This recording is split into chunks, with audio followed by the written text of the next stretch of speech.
Martinez, a student at St. Louis University, and I study aftershock sequences of intermediate depth earthquakes beneath Japan. At subduction zones, earthquakes occur from the surface to nearly 700 kilometers depth.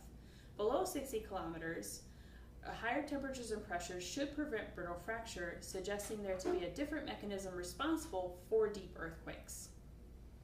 While earthquakes share similar properties no matter the depth, an observed difference between deep and shallow earthquakes is in the number of aftershocks. So what is an aftershock? Well, this schematic shows aftershock properties.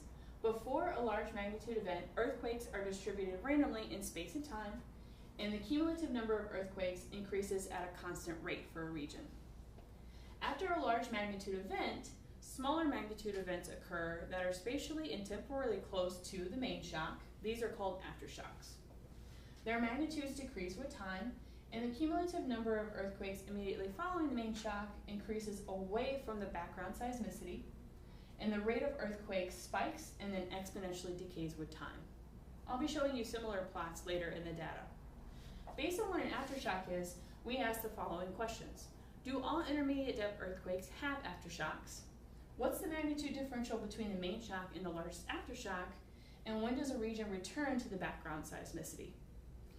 To answer these questions, we study Japan because more earthquakes and aftershocks are observed in cold subduction zones than in warm subduction zones. And Japan is a relatively cold subduction zone with a high resolution catalog that allows us to observe earthquakes with low magnitudes. We've plotted these earthquakes on this map below 50 kilometers by counting the number of earthquakes within a 3 by 3 kilometer cell.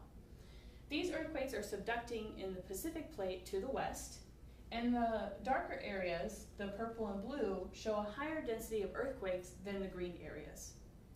We then select earthquakes above magnitude 5.7 between 70 and 305 kilometers depth for further analysis. Those are shown by the stars. The yellow stars indicate earthquakes where we observed a productive aftershock sequence, and the orange stars indicate earthquakes where we observed a few aftershocks but not a productive aftershock sequence. Let me show you a couple examples. The 2003 magnitude 7.1 Miyagi earthquake shown here has an increase in the density of earthquakes immediately following the main shock. In contrast, the 2007 5.8 Hokkaido earthquake does not show an increase in density of the aftershocks here close to the main shock, but we did observe a few aftershocks. The temporal evolution of the Miyagi earthquake shows that the aftershocks, their magnitudes decrease with time.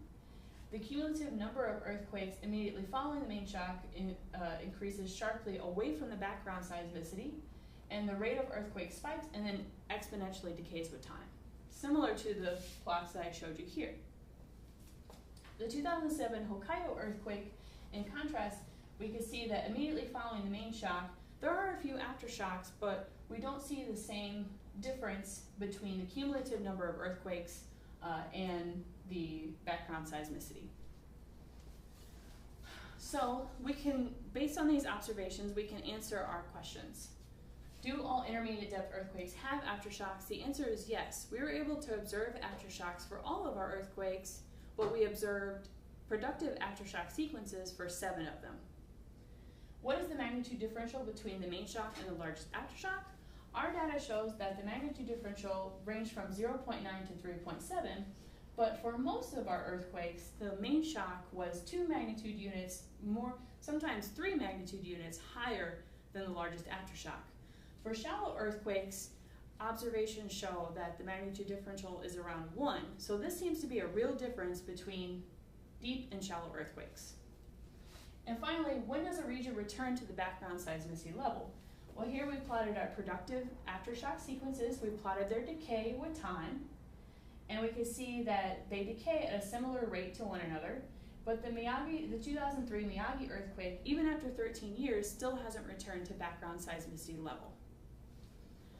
So in conclusion, we were able to observe 7 productive aftershock sequences for intermediate depth earthquakes, and the magnitude differential, and a real difference between deep and shallow earthquakes is that deep earthquakes have a higher magnitude differential than shallow earthquakes.